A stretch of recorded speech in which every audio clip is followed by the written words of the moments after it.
Hello everyone, welcome back again in Feral Kiline's Designs YouTube channel. For today's new video, I will be sharing to you guys another collection for our DIY content updates. As mentioned as before in my previous videos, I've been working on some classical projects in the last few months. This collection set is one of those projects which I made last month. This is Eunoia Classic Lolita collection. The set focuses on this lovely sparkly cloth which is both pretty and fancy. I must say that I'm really in love with this collection. The fabric ended up looking so beautiful after the project is done. It sparkles when you walk in the light, and to be honest, this is one of the best things about this collection.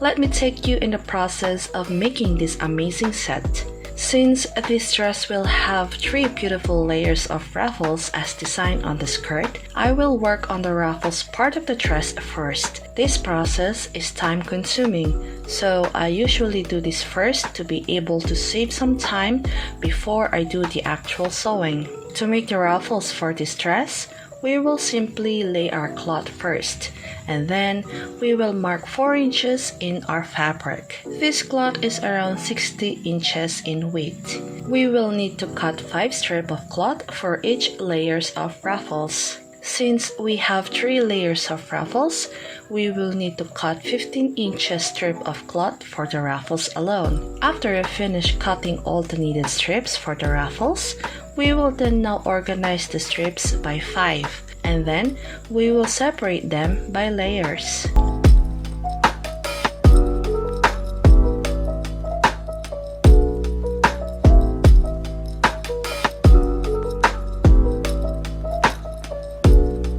We will work on 1 layer of ruffles at a time.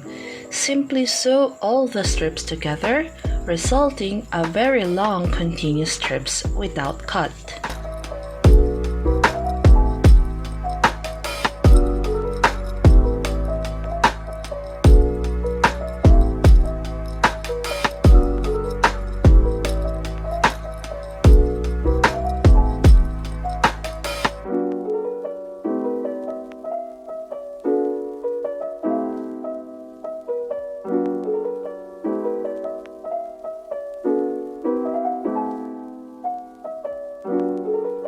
After you finish sewing all the strips together, you will then now run all the raw edges of the strips into the overlock machine. This will even out and clean all the edges of the cloth strip. This will also make the process of finishing the ruffles easier and faster.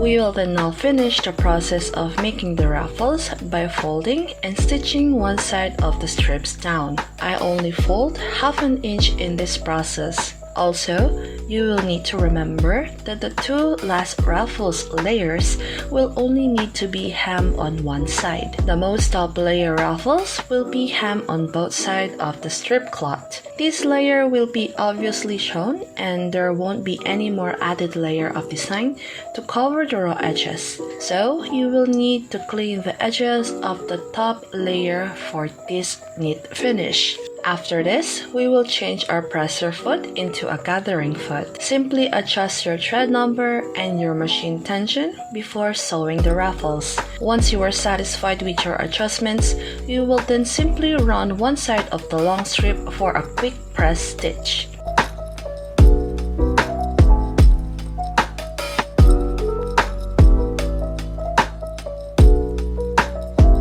Let's now work on the skirt part of this project.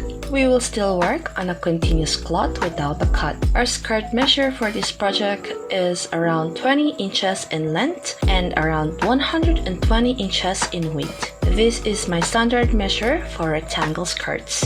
This measure usually fit my model, but you can adjust this measurement to fit your body frame perfectly. After I cut the panel and the measure I needed for the skirt, I will clean all the raw edges of the fabric before running it into the overlock machine. If you don't do this step, the overlock machine will not clean the edges neatly. The extra edges on the cloth will make it harder to be cut and locked, and it might cause some filled edges.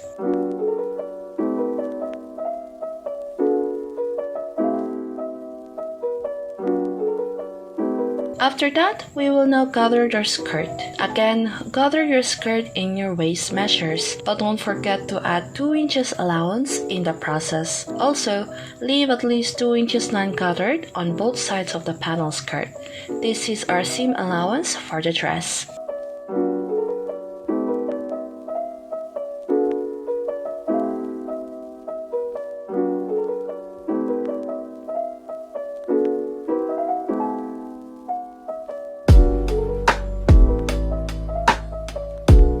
We can now work on our bodies. I fold the cloth 2 times before I lay my pattern pieces. This pattern piece is my customized measure and cut piece specifically for this project. The length of this bodice is fairly short for my plans, so I added few inches on its length in the process.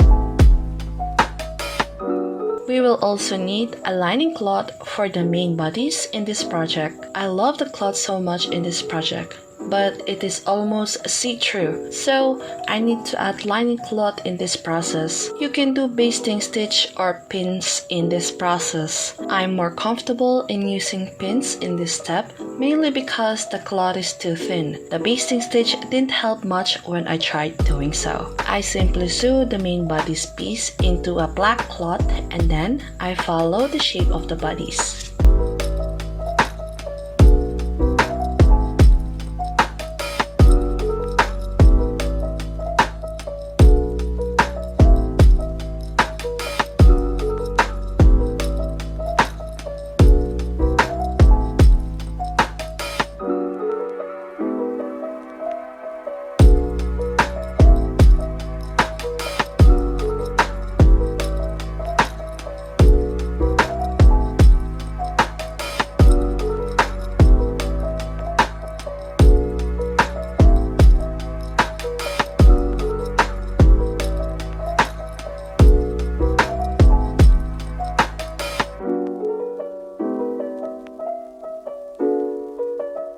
And then I adjusted the cut on the neck part.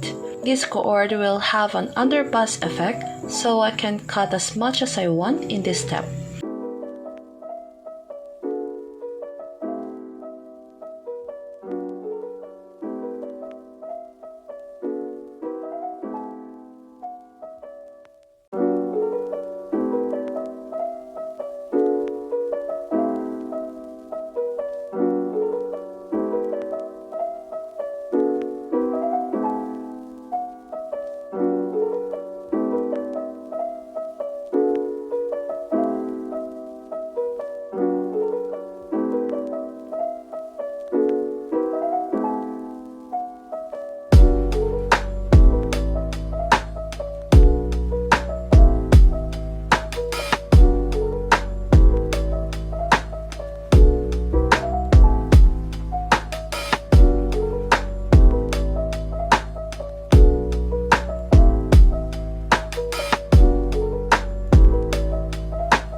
After this, you will need to get your main bodice.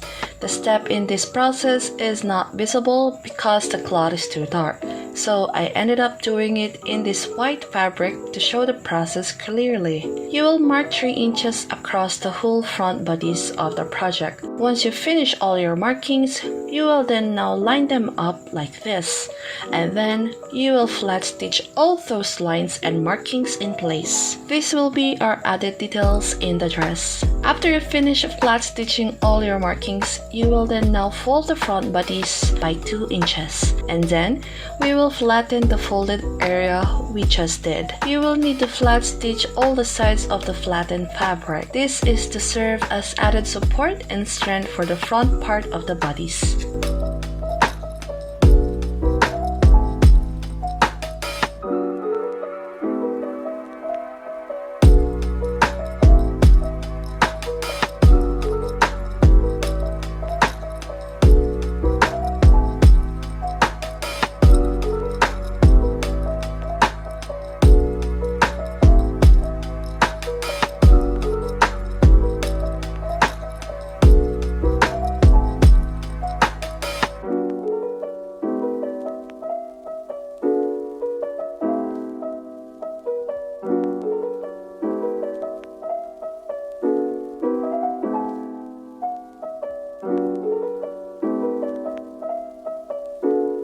We can then now mark our taxing placement. As usual, you will mark 4 inches from the center point for both sides of your taxings. Since this project is an underbust look, the taxing of this process is shorter compared to my usually made dresses. After you finish marking your taxings, you can then now sew the taxings in place.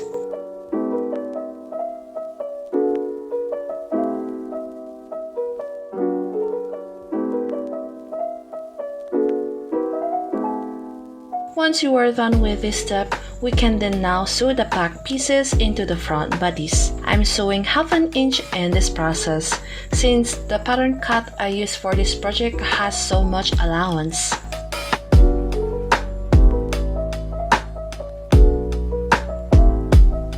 Then, finish the top bodice by running all the raw edges and raw seams into the overlock machine. You will also need to run the raw edges on the neck part of the bodice into the overlock machine. This is a needed step in this bodice. We will finish the neck part after this step.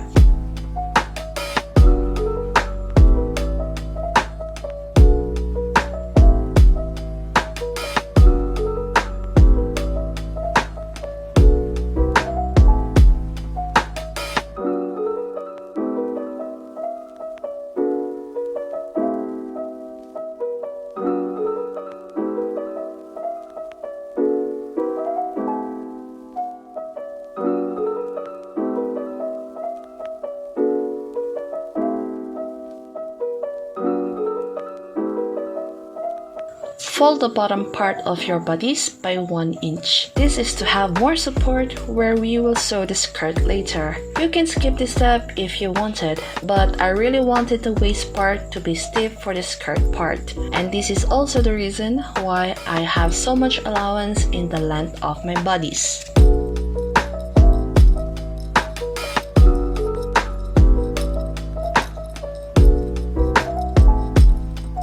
Mark the center point of your bodice and then fold the skirt into half. Once you finish this step, you can then now lay the 2 pieces together and then sew them flatly together. After you attach the skirt on your bodice, you will need to check the seams if the stitches are even and clean. Once you are satisfied in this process, you will need to run the skirt and the body seam one more time for a sturdier support.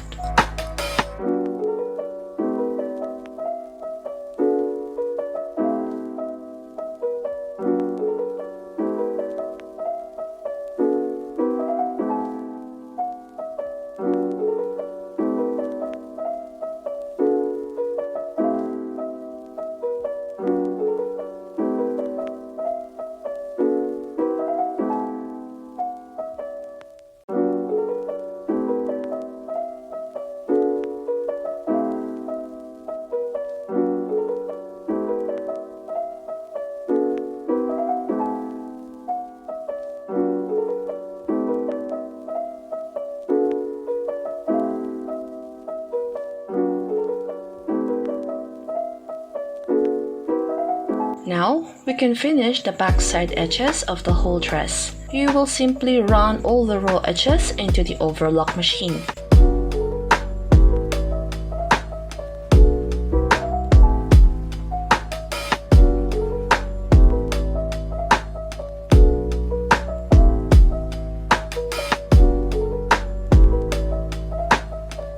Let's now finish the front neck part of our bodice. You will need to do this first because we will need to even out the panels on the back part of the dress before closing the back part.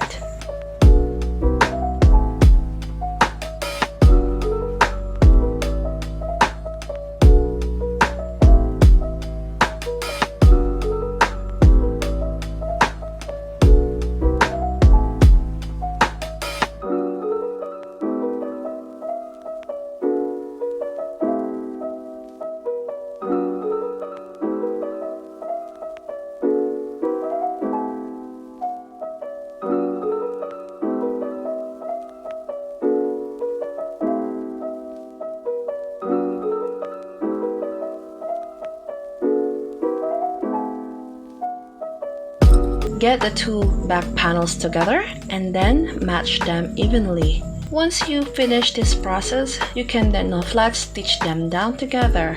I ended up sewing 2 inches from the edge in this process.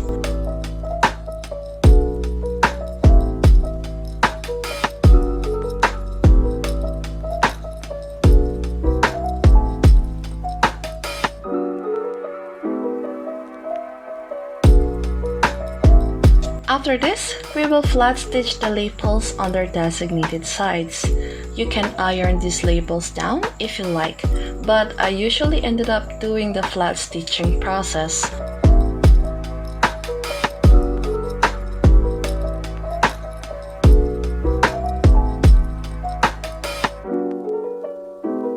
Once you finish this, you can then now unstitch 12 inches from the top back part of the dress. This will be our dress opening.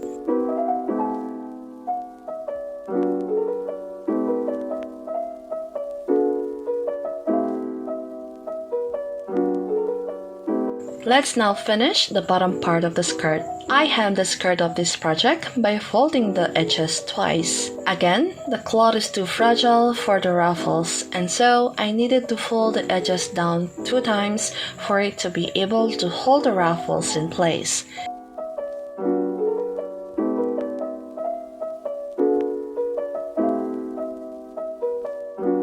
We can move on making the front panel design of this bodice. This is a 10 inches length and 5 inches width panel cloth. You will simply cut the panel cloth into a half circle oval. After this, you will sew all the sides of the fabric, closing all the edges in the process.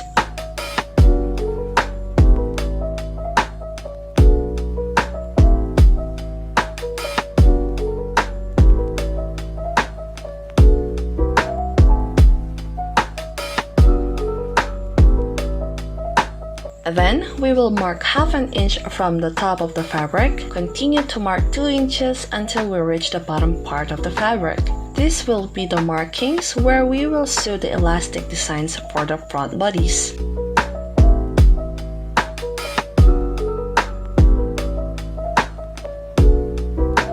But before we sew the elastics, we will need to finish the top part of the fabric first. I just folded the top part twice and then press stitch them down.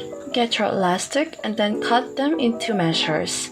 Each layer of elastic were cut down into 5 inches. After that, we can then now sew the elastics in place and the markings we made earlier. I'm pulling the elastic as I sew them in the markings. The grip of my machine is enough to gather the fabric and to expand the elastic in the process. You will simply sew all the elastics in place.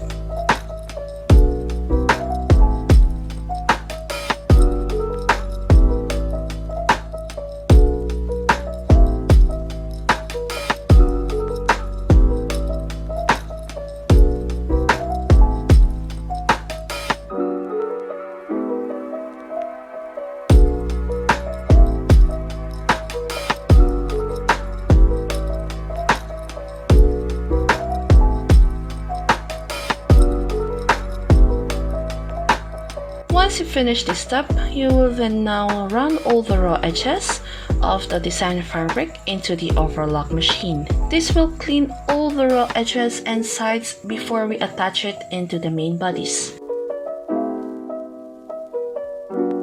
I then tried to place the design fabric in the main bodice. I adjusted and moved the pieces into place until I'm satisfied on its position.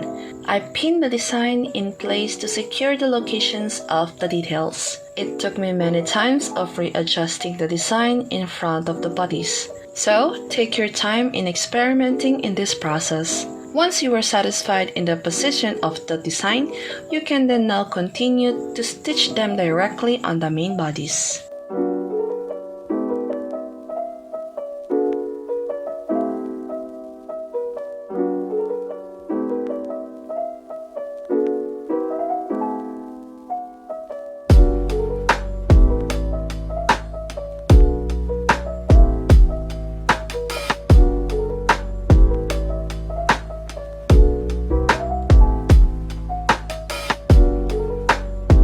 We can now move on in attaching the ruffles on the skirt. I start off on the first layer of ruffles, which is directly sewn in the edge of the skirt.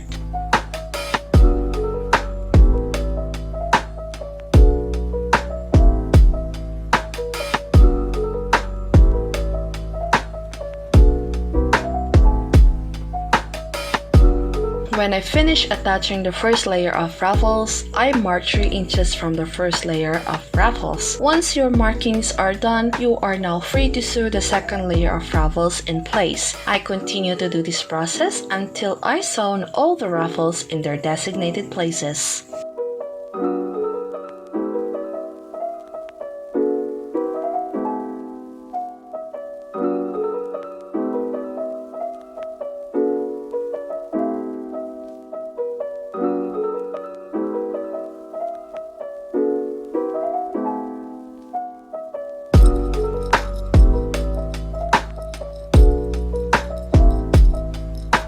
By this time, I decided to work on the sleeve part of the dress. I'm pretty much guilty that I somehow forgot to make the sleeves in this cord, but again, thankfully, I remember it before finishing the whole dress. To make the sleeves of this dress, you will need a wide panel. The panel measure I'm working on this project is 15 inches in width and 20 inches in length. This cord will have a semi-long sleeves for finish. I cut the sleeve shape in the panel measure and then I clean the edges of the sleeves. You can run the edges into the overlock machine and finish it by folding them down on the edges. But in this project, I simply finished the sleeves by doing a double folded flat stitch.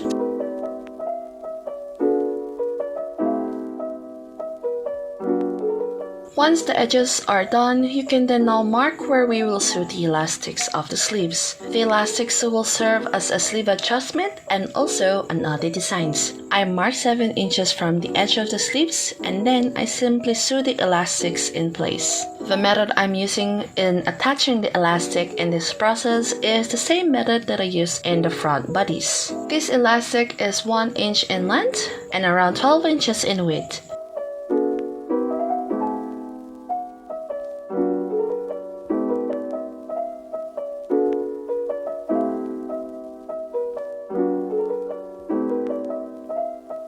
After you sew the elastics in place, we will then now sew the sides of the sleeves close.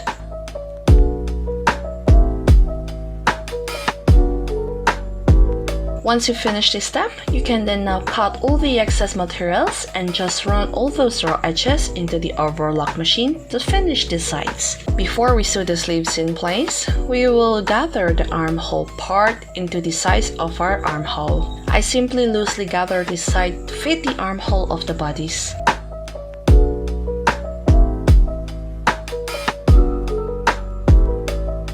Once you have your sleeves done, you can then now attach the sleeves into the armhole. Finish off the sleeve process by running the connecting seams and the raw edges into the overlock machine.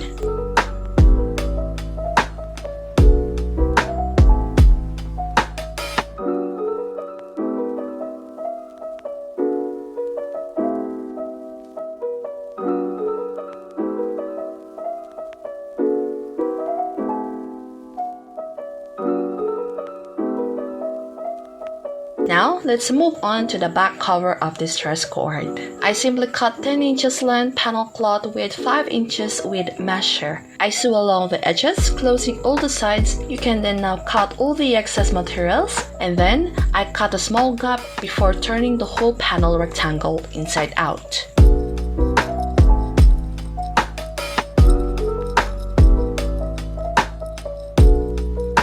Once you finish this process, I flatten all the edges of the rectangle piece for a more fine, clean finish.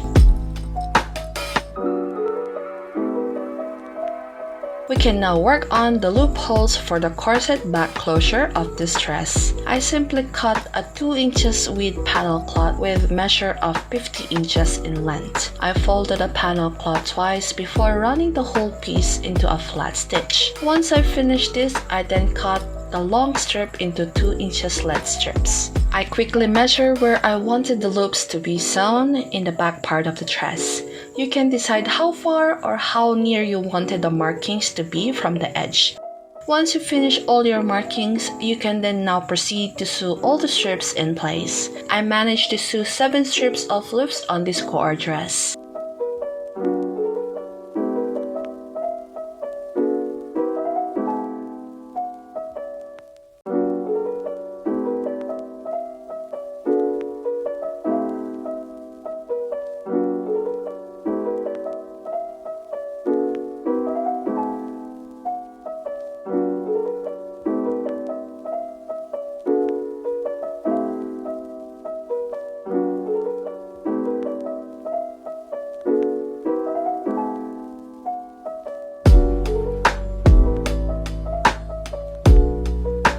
Now, I can say that the cord project is done. I'm so happy about finishing this project. I'm still currently editing other cord dresses from this collection. I do hope that you enjoy watching me work on this project. I'm so in love with how this dress ended up, and I'm really looking forward in making more of this project soon. Thank you very much for watching, and see you all guys really soon. Don't forget to click the notification button to be updated with our latest contents. And also, don't forget to click the subscribe button. I hope to see you guys in our next video. And again, happy sewing everyone! Goodbye!